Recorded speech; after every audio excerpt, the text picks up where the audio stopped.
Cases जो है अभी भी 2000, 2200, 2500 तक डेली पॉजिटिव केसेस आ रहे हैं। लेकिन जो पॉजिटिविटी का जो रेशो है, परसेंटेज है, वो अभी कहीं स्टेबलाइज होते हुए दिख रहा है। डेली पॉजिटिविटी का रेशो जितने हम सैंपल से लेते हैं उसमें पॉजिटिव पर्सन कितने आते हैं उसको हम पॉजिटिविटी रेशो बोलते हैं। तो तकरीबन 11-12% तक जो है स्टेबलाइज हो रहा है पिछले 4-5 दिन से। उसका असर देखने के लिए कुछ एक डेज या वीक्स भी लगेंगे जिसमें कि और इसको कमी आएगी।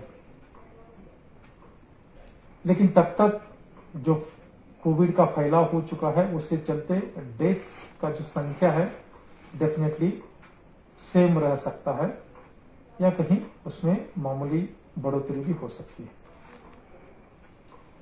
बेड ऑक्यूपेंसी का सवाल पर मैं ये बताना चाहूंगा कि पहले जो 8-10 दिन पहले जो सिचुएशंस थी टर्सरी केयर हॉस्पिटल्स में बेड्स की काफी किल्लत हुई थी, वो सिचुएशन आज इज आउट हुई है।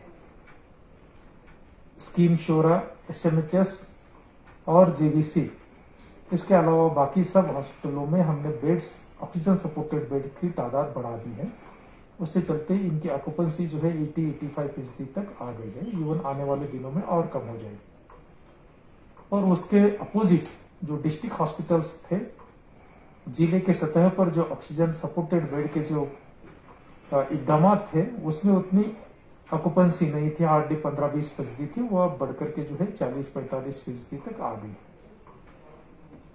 कहने का मकसद जो है बेड ऑक्यूपेंसी रिलेटेड जो डिफिकल्टी थी वो अब ईज आउट हो रही है। आने वाले दिनों में हमें और अपेक्षा है कि वो और ईज आउट हो जाएगी।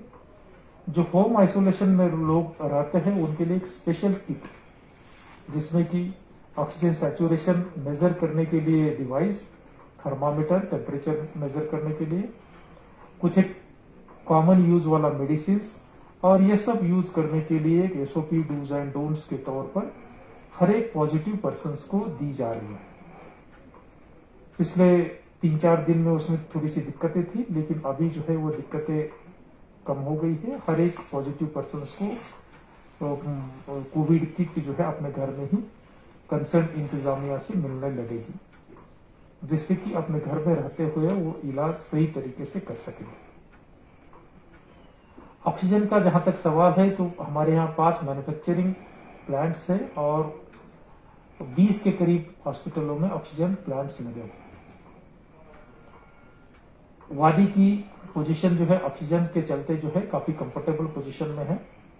तो उस हालात को देखते हुए जो हमने बहुत ही नजदीक का जो नजरिया है या सिकुड़ता हुआ नजरिया उससे दूर आने की जरूरत है।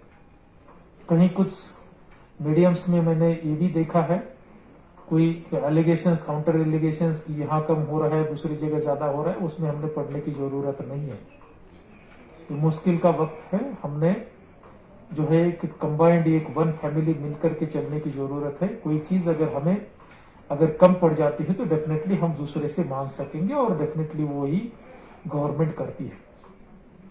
कोई भी फैसला लेने से पहले सरासर एक ब्रॉडर लेवल पर देख करके लार्जर इंटरेस्ट में वो फैसला लिया जाता है। तो ऐसे जो संकुचित नजरिए से, जो शॉर्ट साइटेड, नैरो माइंडेड कुछ एक कमेंट्स अगर आते हैं तो मैं कॉमन पब्लिक को यह अपील करना चाहूंगा कि आप उसमें मत ज्यादा देखिए। डेफिनेटली यहाँ की भी जो इंतजामिया है काफी बेटर है, आप सब जानते हैं, और इसको और बेटर करने के लिए जो जो चीजें हैं उसको हम जरूर करेंगे। वही बात लागू होती है यहाँ की वैक्सीनेशन से रिलेटेड। पहले जो है हमने काफी अप्रिहेंशंस थे, इवन हमारे हेल्थ स्टाफ ने भी वैक्सीनेशन नहीं किया था। लेकिन जब सेकंड वेव आई, हमें लगा कि नहीं, ऑक्सीजन वैक्सीनेशन एक जरिया है जिससे कि हम इस बीमारी को फेस कर सकते हैं इफेक्टिवली, तब हमारे यहाँ काफी बड़े पैमाने पर वैक्सीनेशन हुआ। मैं आम आवाम का, खास करके रूरल एरियाज की जो आवाम का शुक्रिया अदा करना चाहता हूं कि उन्होंने बढ़े चढ़ करके इसमें हिस्सा लेकर के वैक्सीनेशन करवाया। अबव 45 की उम्र के वाले लोग जो है वल्नरेबल रहते हैं। इवन एक एक दिन पर जो है 50,000 तक हमारा वैक्सीनेशन गया है। आज भी हमारा जो वैक्सीनेशन का जो परसेंटेज है वो 61% है और नेशनल एवरेज जो है 33% है। ऑलमोस्ट दुगना हमने वैक्सीनेशन किया है। जो भी बचा हुआ वैक्सीनेशन है जो पॉपुलेशन अबव 45 की, उसको भी आने वाले दिनों में जो है कंप्लीट करने का एडमिनिस्ट्रेशन का प्लान है, मंसूबा है और उसी के हिसाब से करेंगे। जहां तक बिलो 45 पॉपुलेशन का वैक्सीनेशन का सवाल है, उसमें अभी रजिस्ट्रेशन चल रही है, क्योंकि 18 से 45 की उम्र में लगभग 37 लाख पॉपुलेशन आती है वैली की, काफी बड़ा पॉपुलेशन आता है। उसको हम प्रायोरिटाइज कर रहे हैं। जो लोग ज्यादा लोगों के दूसरे के संपर्क में आते हैं, जैसे शॉपकीपर से, ट्रांसपोर्टर से, ड्राइवर से, प्रेस पर्सन से, जो इस एज ग्रुप के हैं, या हमारे जो मुलाजिम है जो ज्यादातर पब्लिक के संपर्क में आते हैं, जिनको हम सुपर स्प्रेडर्स भी कह सकते हैं, उनको हम पहले वैक्सीनेशन करेंगे। प्रायोरिटीज बन रही है।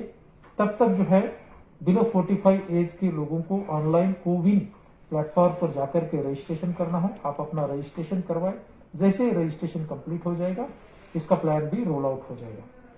1.2 करोड़ डोसेस इसके लिए गवर्नमेंट ने खुद के बजट से ऑर्डर किए हैं और रजिस्ट्रेशन जैसे ही कंप्लीट हो जाएगा, इस पर भी अमल शुरू हो जाएगा।